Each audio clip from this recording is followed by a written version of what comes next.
Alright, for my third video, I kind of wanted to touch on the topic of suicide here, as in relates to Robin Williams passing away yesterday from hanging himself. I posted a lot of stuff on Facebook and Twitter about this, and I'll link my Facebook and Twitter down in the description. But basically, I personally don't think that suicide is right or correct to do. I feel like every person is worth something. Is worth it. Every person deserves to live. They have the right to life. But what I do know is that a lot of times suicide happens because of depression and just bad families and negative attitudes and things like that. And I find negative attitudes, bad families, and depression to be just so prevalent in today's society. It's just crazy. Like you talk to everyone, they're like, "Oh yeah, I've been depressed. I've had depression." Like I haven't had, me personally, I haven't had like a true depression. But when I was 11, my dad died, and I'm pretty sure that it brought me into a serious depressive state. I never thought about really killing myself, though. That's the one difference. But I can completely understand how depression, a negative attitude towards life, all of it can really just make you think, wow, this life sucks, I want to take myself out.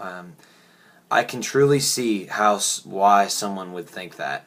Like, I don't relate, but I can understand why they would think that, because this life is just terrible sometimes. I mean, people are horrible, and they don't treat each other right, disrespectful.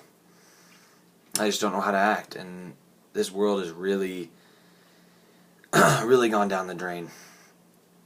But for some hope here, I just want to encourage anyone that's contemplating it or thinking about it that you are worth it. Suicide is not the right option.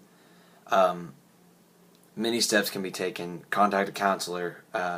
If you don't have good parents, like parents actually care about you, which I do know there's a lot of kids out there where their parents just don't care for them, and their brothers and sisters argue with them all the time, and they just don't have constructive, good, and orderly families. Just try to reach out to someone, anyone, and if you have no one in your life, you always have God there with you, you know. He's always there in your struggle, and you can reach out to him. But that was kind of my little rant on that. But I do have a spoken word that kind of goes along with it. It's not like directly related to suicide, but like I think it's really cool how it's worded and everything.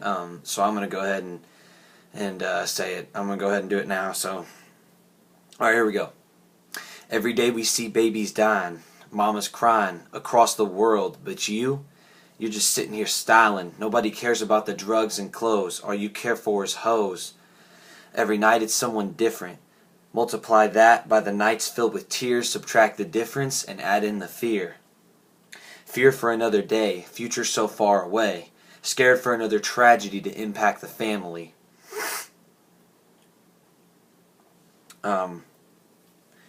I've always got things on my mind. I'm always thinking day in, day out, 24/7 about life and what's going on in my future and things, and that's kind of where those last couple lines came from. I've always been scared of the future. I've feared for the future, but this next line is straight about someone kind of committing suicide, and here it goes.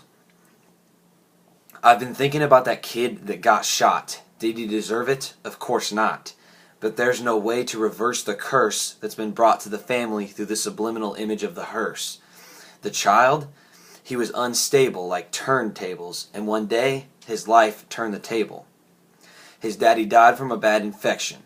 Sitting on the bed, he's reflecting on his life and why this had to happen. Too many thoughts caused a reaction. Grabbed a loaded gun, shot himself with no hesitation or contemplation. He thought his life wasn't worth living, even while knowing there was a sacrifice been given. People were talking the next few days, and here's some thoughts. They say the kid killed himself the other day. went along his merry way. Maybe he felt astray, or maybe he was betrayed. Mind beginning to fray, tightening the noose that turned his face gray. Nobody willing to stay, left him dismayed, distraught that nobody cared about him and his thoughts. Sought after by the one on a cross, maybe this wasn't a loss. See, that second verse kind of just talks about a kid, an adult, anyone that could have killed themselves. And when I said that thing about my dad dying from the infection, that's what my dad died from, an infection of the liver when I was 11. He was a big heavy smoker. He didn't really drink any, but he was just a big heavy smoker. He had diabetes, and he just had a lot of issues, but he was a great dad. Yeah. So that's kind of what that second verse was about. And then, like, towards the end, it was just about what people were saying about him, like, just kind of like thoughts that would have been going through people's minds, like, was he betrayed? Was he betrayed by his family, by his friend, or he was feeling dismayed by this betrayment? And let me think.